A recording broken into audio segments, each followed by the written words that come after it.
एक जंगल में राजू अपनी पत्नी और अपने माता पिता के साथ रहा करता था।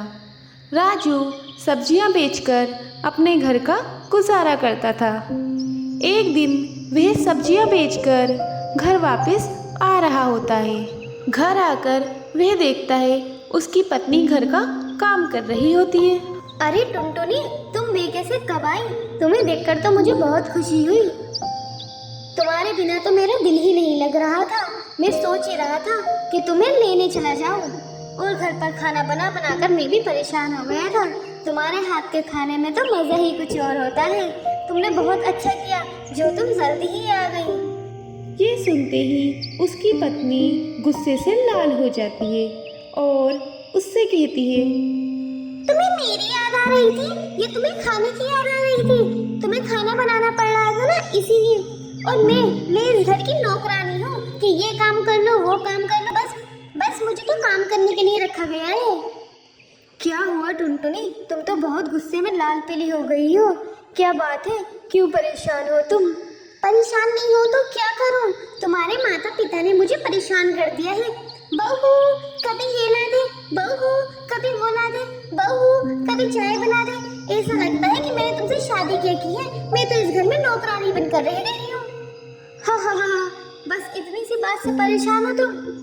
टुनटुनी, वे मेरे माता पिता हैं। अगर वो परेशान हैं तो वो तुमसे नहीं कहेंगे तो किससे कहेंगे?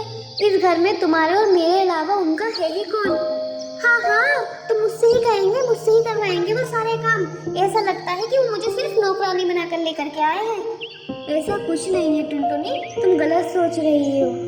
इतने ही राजू के माता पिता उसे आवाज़ देते हैं, बेटा देख, मौसम कितना खराब हो रहा है। बारिश कभी भी पड़ सकती है। हमें अपने घर का इंतजाम करना होगा। तू एक काम कर, जो सामान पड़ा है बाहर वो अंदर उठा के रख दे। हाँ माँ, अभी रख देता हूँ। हाँ, जाओ रख दो। तुम्हारी माँ ने तुम्हारे लिए ऑर्डर कर दिया है ना, अब तो तुम उनका काम कर ही दोगे। वैसे भी उनका काम तो यही है, पूरा दिन सिर्फ हुक्म चलाती रहती है। रात का समय हो जाता है और परिवार के सभी सदस्य सो जाते हैं। बारिश बहुत तेज़ पड़ रही होती है। बारिश और तूफान इतनी तेज़ होता है कि जिस जगह राजू के माता पिता सो रहे होते हैं, घर का वह हिस्सा टूट जाता है और नीचे गिर जाता है। उसके माता पिता भी उस घर के हिस्से में दब जाते हैं। अरे बेटा, अरे टुनटुनी, क्या हुआ? और लगता है हमारा घर टूट गया। अरे माँ, तुम यहाँ कैसे दब गई? बेटा, पिताजी, तुम्हें क्या हुआ है? निकलो बाहर, निकलो। बेटा मुझे छोड़, तेरे अपनी माँ को देख। ये बोल नहीं रही है, उसे क्या हुआ है? हाँ पिताजी, मैं भी देखता हूँ। राजू अपनी माँ को वहाँ से बाहर निकालता है। वह देखता है कि उसकी माँ कुछ नहीं बोल रही है और उसके पिताजी भी कुछ नहीं बोल रहे हैं। वह देखता है कि उसके माता पिता का देहांत हो चुका है। अरे मेरी माँ को क्या हो गया टुनटुनी? मेरी माँ बोल क्यों नहीं रही है? माँ बोलो। राजू को हिम्मत देते हुए टुनटुनी कहती है, आप फिक्र मत करिए जी, माँ को कुछ नहीं हुआ है, वो ठीक हो जाएंगे। टुनटुनी देखो ना, मेरे माता पिता बात क्यों नहीं कर रहे हैं? माँ क्या हुआ है? पापा क्या हुआ है? मुझे लगता है कि अभी दुनिया में नहीं रहेंगे। तुम ऐसा क्यों बोल रही हो टुनटुनी? मेरे माता पिता को कुछ नहीं हुआ है।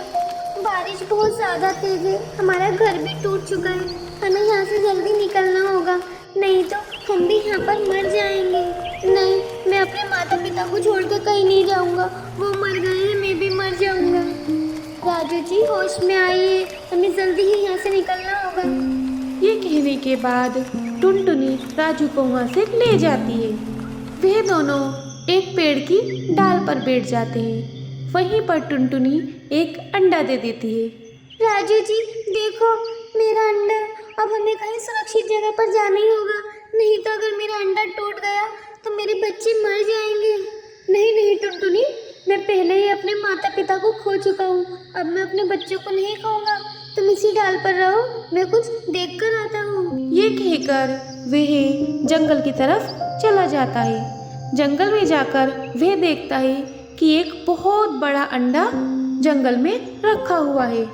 वह किसी शुतुरमुर्ग का अंडा होता है जो अंदर से खोखला होता है और बहुत समय से रखे होने के कारण वह पत्थर बन गया होता है। राजू उसी अंडे में खिड़कियाँ और दरवाज़ा लगाकर उसे एक अच्छे से घर के रूप में बदल देता है। वह अपनी पत्नी को बुलाकर लाता है और अपना अंडा उस अंडे में रख देते हैं और वे दोनों खुशी खुशी वहाँ रहने लगते हैं। एक जंगल में टोनी नाम की चिड़िया अपने पति राजू और अपने 2 बच्चों के साथ रहा करती थी। राजू लीची की खेती किया करता था। उसके खेत में हरी भरी लीचियाँ लगी हुई थी। वह लीची अपने घर लाता है। उसका परिवार बैठकर लीची खा रहा होता है। तभी उसकी बेटी उससे कहती है, पापा पापा मेरा बर्थडे आ रहा है, मुझे अपने बर्थडे पे बहुत अच्छा गिफ्ट चाहिए। मुझे मेरे बर्थडे पर बाहर जाना है घूमने, आप प्लीज बाहर चलिए घूमने के लिए। मेरी फ्रेंड का बर्थडे था तो उसके पापा तो बाहर लेकर गए थे, आप भी मुझे बाहर लेकर के चलिए। हाँ बेटा, इस बार तुम्हारे बर्थडे पर हम तुम्हें बाहर लेकर जाएंगे घुमाने के लिए। हाँ बेटा, तुम क्यों फिक्र कर रही हो, हमारा पूरा परिवार घूमने के लिए जाएगा। हाँ, thank you mummy, thank you पापा, आप दोनों कितनी अच्छी हैं, हम घूमने जाएंगे। हा। तुम्हें तो पता ही है टोनी, लीची हमारी तैयार हो चुकी हैं। सोच रहा हूँ कि लीची बाजार में बेच दूँ, वहाँ से पैसे तो मिलेंगे, एक गिफ्ट ला कर दे देंगे इसको और कहीं घूमने चलेंगे हम लोग। हाँ आपने सही सोचा जी, ऐसा ही करते हैं, हम लोग कल ही चलते हैं और लीचियाँ तोड़ लेते हैं। ठीक है। अगले दिन बबलू कबूतर अपने खेत पर जाता है और वह देखता है कि उसका खेत पूरा तहस नहस हुआ है। वह खेत देखता है और वहाँ से वापस आ जाता है। क्या हुआ, आप बाजार नहीं गए? आप तो लीची बेचने जाने वाले थे ना, तो क्या हुआ, आप वापस क्यों आ गए? अरे क्या बताऊँ मैं तुम्हें टोनी, मैं गया था अपने खेत पर, वहाँ पर जाकर देखा तो पूरा खेत तहस नहस हो रखा है। कल तक तो पूरा खेत सही था, फिर आज अचानक से ये सब किसने कर दिया, मुझे तो कुछ भी समझ नहीं आ रहा। अरे ऐसा कैसे हो गया, कोई आया था क्या हमारे खेत में? अरे मुझे क्या पता, रात के समय तो मैं घर आ गया था थोड़ी लीची लेकर के। अब मुझे नहीं पता कि हमारे खेत पर कौन गया और किसने क्या किया। मुझे तो बहुत ज़्यादा टेंशन हो रही है। अगर हमारे पास लीची नहीं होंगे तो हम बेचेंगे क्या और खाएंगे क्या? आप टेंशन मत लीजिए, हम ऐसा करते हैं, हम कल खेत पर चलते हैं, जो पेड़ खराब हो चुके हैं उन्हें हम हटा देंगे और उनकी जगह नए बीज बो देंगे लीची के। ये करना हमारे लिए सही होगा। हाँ टोनी, अब इसके अलावा कोई रास्ता भी तो नहीं बचा है। अगले दिन वह दोनों पति पत्नी खेत पर जाते हैं। वे खेत की सफाई कर रहे होते हैं। तभी टोनी देखती है कि एक पेड़ की डाल के नीचे एक पक्षी जख्मी हुआ पड़ा हुआ है। अरे ये क्या है? और ये तो एक पक्षी है। अजी सुनिए, देखिए ना यहाँ पर क्या है, आइए इधर आइए। अरे क्या हो गया, क्यों चिल्ला रही हो? अरे देखो ना यहाँ पर ये कौन है? अरे ये तो एक पक्षी है और ये तो घायल हुआ है। रुको, मैं इसकी दवाई लगाता हूँ। राजू वहाँ से जाता है और दवाई लेकर आता है। दवाई वह उस पक्षी के लगा देता है। कुछ समय बाद जब उस पक्षी को होश आता है तो वह एक सुंदर सी परी में बदल जाता है।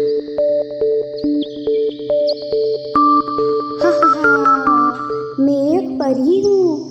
अरे पर ये तो एक पक्षी, तो ये परी में कैसे बदल गया? मैं एक परी हूँ, मुझे कुछ लोग मारना चाहते थे, इसलिए मैं भेष बदल के तुम्हारे खेत में घुस गया।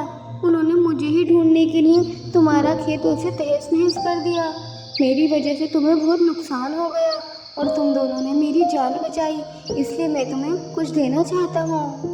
वह परी उन दोनों को कुछ बीज देती है और कहती है कि ये जादुई बीज हैं। इससे वह जब भी लीची लगाएंगे तो उसके पेड़ों से लीची कभी ख़त्म नहीं होंगी। ये कहने के बाद वे वहाँ से चली जाती है। दोनों पति पत्नी अपने खेत में वह बीज बो देते हैं। अगले ही दिन उनके खेत पर बहुत सारी हरी भरी लीचियाँ आ जाती हैं। राजू उन लीचियों को बाज़ार में जाकर बेच देता है। फिर वह खुशी खुशी रहने लगते हैं।